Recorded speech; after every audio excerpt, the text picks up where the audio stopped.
Hey guys, welcome back to Arry The Stag. TR Tony here, sat on the driveway still, but looking forward very shortly to a trip out in this lovely red stag of ours. Officially today, I think, is the Wednesday that we are heading back to work, or at least some of us are. That's if we can't work from home. So I'm probably going to go out over the weekend in this car and remind ourselves of just how wonderful the stag driving experience really is, let alone the sound of the engine, which I hope will start fairly shortly, all being well. Yeah, so thanks for joining us. Great to have you back on board. A little bit of news this week, which we're really excited about, and I'll just show you what I mean in a moment. But Practical Classics has landed on my doorstep this week, so just wanted to share with you one or two things in there. And so here we are. This is the thing that landed on our mat this week, which is really great. We get Practical Classics every month, and as you can see right at the front there, it's talking about the value of Stag and the Triumph Stag compared to MGB, Roadster in this case, and I believe that's a TR6, I believe there. So good comparison, a good feature by the guys at Practical Classics. Interesting to see the prices now, and ballpark figure, there's a 17k next to the BF 25k car, and 20k up against the Triumph, and 10k for the MGB Roadster now. So despite economic challenges, it's interesting to see the value. Just flipping through to the appropriate page, you can see here the guys have done a really good road test on the Triumph TR6, as I mentioned, and the MGB, and comparison 0 to 60s and whatever driving experiences. There's a beg pardon, not, it's a fastback version of the Stag that was created, which I thought was quite an interesting article, and I don't think ever made it past a concept car, but it was a project that they were looking to do at one point in Triumph, which is really cool. And there you go, some beautiful pictures in the magazine. They've done a really good job, as ever, Practical Classics. So a good bunch of guys, and finishing off there with a drive in the Stag and some honest assessments. So no doubt many of you have read already the article, but I just thought it was kind of quite interesting to see what the guys are doing, and very happy to get my Practical Classics copy, as ever. Always really good. And then another claim to fame. A few months ago, outside our car was parked a Citroen, and we looked at it in sort of some interest. It was a vast car. It really was a massive vehicle from, I think, about 1984, and there it is. Actually, it's just featured in the top there, Citroen CX-25 Safari, and we just happened to see it outside our car. So nice to see that we've been featured in there, and thanks to the Practical Classics team for including us and our picture that we sent in on the Spotted, which is a monthly thing. It's older cars in everyday use they do, which I always find kind of quite interesting.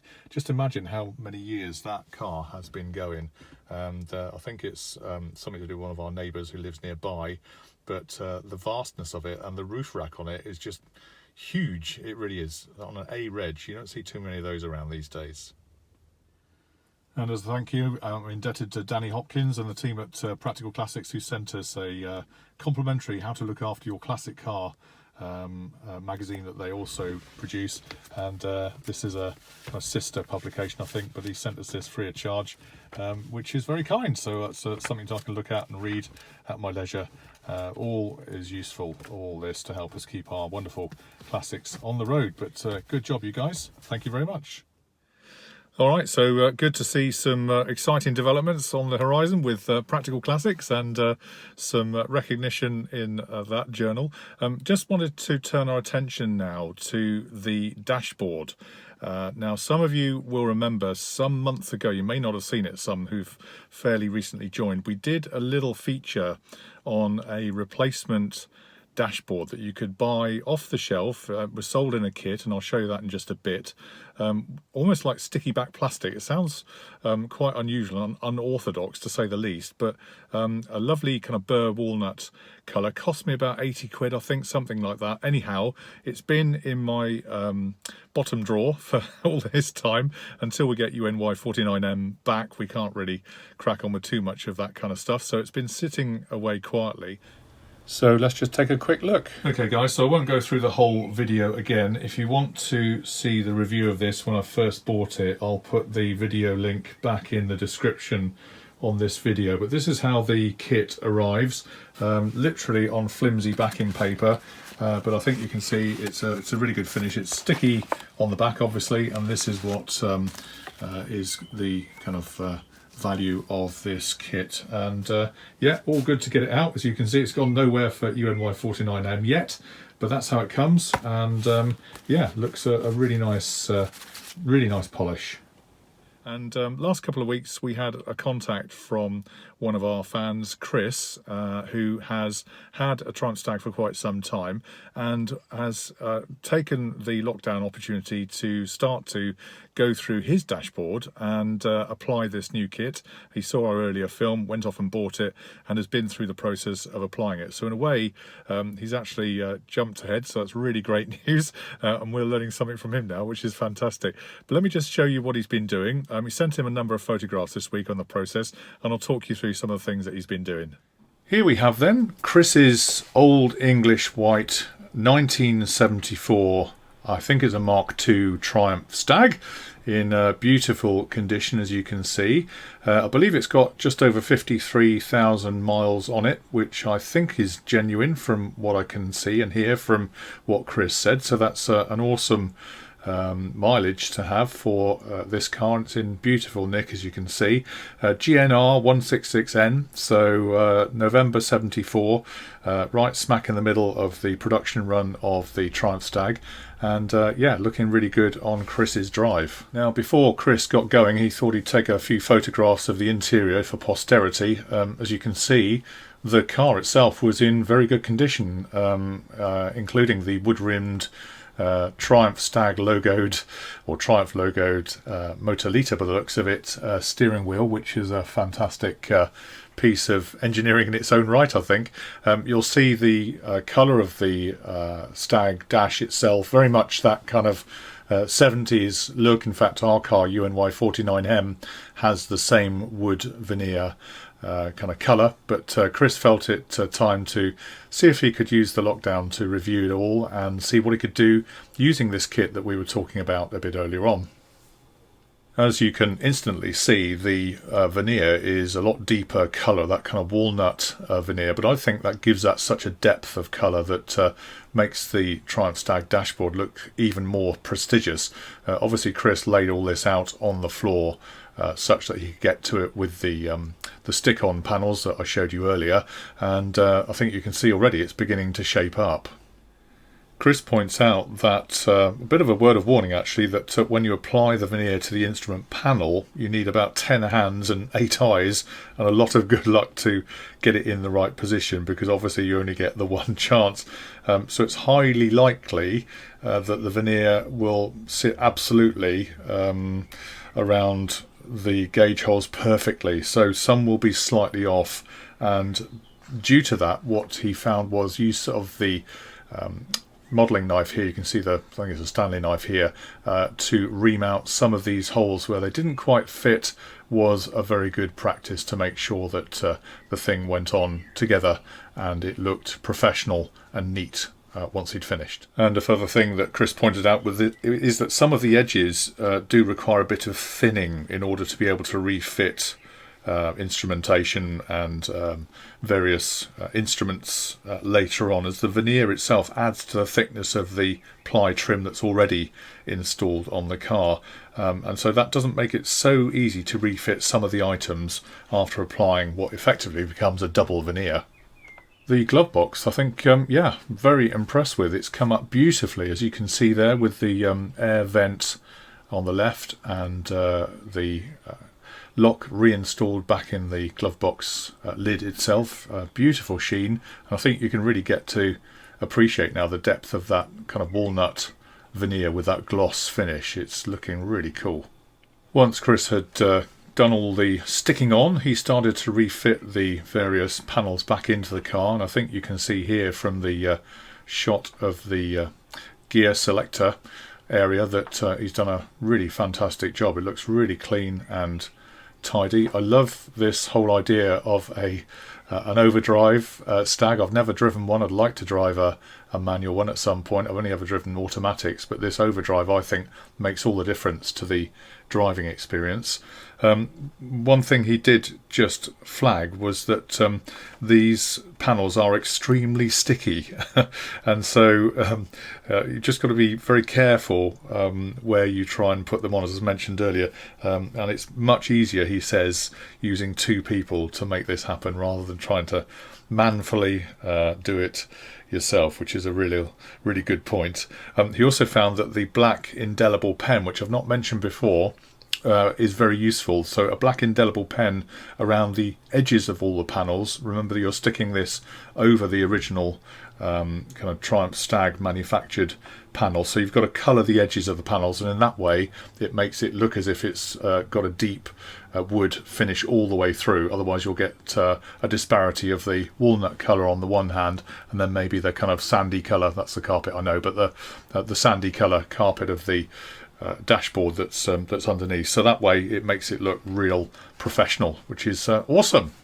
And moving wider back now for a wider shot of the car, the contrast I think between the black kind of vinyl dashboard and the dark wood finish now that you can see Chris has managed to finish off here, I think looks absolutely stunning. I actually personally prefer this much more than the original colour. I know there may be one or two purists out there who prefer to keep it all original, but for me this looks so much like a prestigious finish, it really does. And looking at the complete finish, I think you'll all agree what a wonderful job he's done. Chris just flagged caution really, but as well that before fitting the gauges into the instrument panel and connecting them all back up again, try and trial fit them individually into their respective holes. The reason he said that was because the first gauge he fitted, which was the voltmeter, was a very tight fit and it didn't sit fully into its location. So after he'd extracted it, he found that the veneer was a little off-centre and was therefore inhibiting the gauge's correct location, and the pressure of the gauge against it began to detach the top lacquer finish of the veneer itself, which obviously isn't a desirable outcome. Luckily, he says he caught it before he'd gone too far, and as I mentioned earlier, was able to shave a little off the trouble area with a modelling knife, very carefully just reamed it through. And as he mentioned, it's a shame they didn't tell you this in the instructions before he got to it, but as he's been our Arry The Stag test pilot, I think he'll deserve some rewards anyway for doing such a great job. Well done, Chris, fantastic. And again, the definition here I think is great. The contrast between the chrome dials, the motor liter steering wheel, and the dark wood, I think is just tremendous. It really is. Topped off no less with a Stag Owners Club roundel on the steering boss, which I think is quite a clever piece of innovation actually. I've always been amazed at how good Triumph Stag owners are at innovating new ideas, and here's another one, a Stag Owners Club badge, which I presume is a metal one, somehow affixed to the steering boss of the car. So just to remind you of the power and the value of the Stag Owners Club per se. What a nice one. And a few other pointers around the car. You can see here Chris has been busy underneath refettling various suspension items, brakes and track rod ends, that kind of thing. So it's a lot tighter in terms of its performance now and more sure-footed than before. And I'm also intrigued with these newfound half shafts, drive shafts at the back of the car, which is a modern upgrade to the traditional donut twin split half shafts that came with the original car. They can be a little bit troublesome, I understand. I'm told that the gaiters on the original drive shafts can be a little bit tricky to find, and if you can find them, don't last very long for whatever reason. So this is actually an entire kit, which I do think costs up to, forgive me, I'll forget the price, upwards of £800 to £1,000 I think. You buy them in 2 units. They're the modern retrograde refit and a best solution for the Triumph Stag, which means that the drive is a lot more sure-footed and consistent than ever it's been done before. So I think it's really great. I've not seen any of these up close and personal to know how they work, but I have seen them advertised, and I think that in broad terms they are well supported and highly desirable. So if anybody knows out there, I'll be interested in your views and what differences it makes to the performance of your Stag. In addition, it looks like Chris has been through the car underneath on the exhaust front. There's a brand new set of stainless steel exhausts proudly displayed underneath the car, and I'm sure these will give many years of happy burble V8 motoring, which is what we all absolutely love about these cars, isn't it? So that's the story of Chris's dashboard rebuild during the lockdown. He's done really, really well, and he summarises by saying that the job, although it was a little bit fiddly, was pretty straightforward overall, and he's very pleased with the results. So that's the acid test, I guess. He's taken her out for a bit of essential shopping over the last couple of weeks. It's been the first outing for a little while, and is pleased to report that she went very well indeed, and now plans to tackle the interior and is going for red leather and red carpets, which I think is going to look stunning against that old English white colour scheme. Nice one.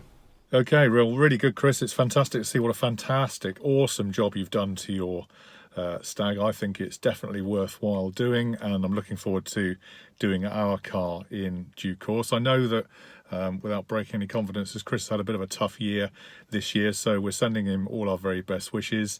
Keep up the great work, Chris. You're doing a brilliant job on that Stag of yours, and we look forward to seeing some more upgrades and some more pictures in due course. So as ever, people who do good things for the Arry The Stag channel get some good stuff, and we've recently had these Arry The Stag key fobs, actually, so I'm going to be sending one of these Arry The Stag key fobs directly over to Chris to say well done, and something you can proudly wear on your keyring henceforth, to show and share the classic stream of Arry The Stag. So that'll be on its way, and yeah, it's really great to share with you all of this, and I hope you're finding the channel interesting and whatever. If you head over to the Facebook group, Arry The Stag group, on Facebook, you can happily join us on that journey. There's some separate stuff going on there. You will have seen this week I've changed the banner at the top of the page. So it occurred to me, I was talking to trumpet pilot Bob just this morning actually, that we could have a bit of a competition here. If you've got a picture of your Stag that you're quite proud of and you want to send it through to us, we will in return pop it onto the Facebook group homepage and on the banner at the top, and you can be featured for a week. And if you want to do that, that'll be great, and in return you can have one of these as well, one of these badges of honour, badged key fobs, so that'll be really good. And talking of badges of honour, don't forget those either. If you've not been onto our website just yet, arrythestag.com, go on there, check out the badge of honour page, just fill in a few details and we'll send you a free Arry The Stag badge of honour that you can stick on your windscreen. It's about a tax disc sized double-sided badge, which loads of people worldwide are now sharing the classic stream with us too, so it's a great recognition of that. And again, once again, if you want to send us in photographs of that on your Facebook, on our Facebook group, of your picture of your car, then that would be awesome too. Good. That's enough of me then. I think it's been quite a busy week this week. I've got a major problem with UES 591S. Part of the lockdown, this fell off, so I've now got to put that back onto the car before I can go out again. It's been a little while since that fell off, but I just need to do that, one of those jobs. Yeah, hope you're being safe and enjoying life wherever you are, and thank goodness now at last, slowly but surely, we can get out in these here Stags of ours and enjoy them with that V8 burble. Can't wait. All right, guys, don't forget to like, share and subscribe as ever, and if you like what you see, please feel free to share to others. It'd be really great to get more on board, and we'll see you online on Arry The Stag very soon. All the best.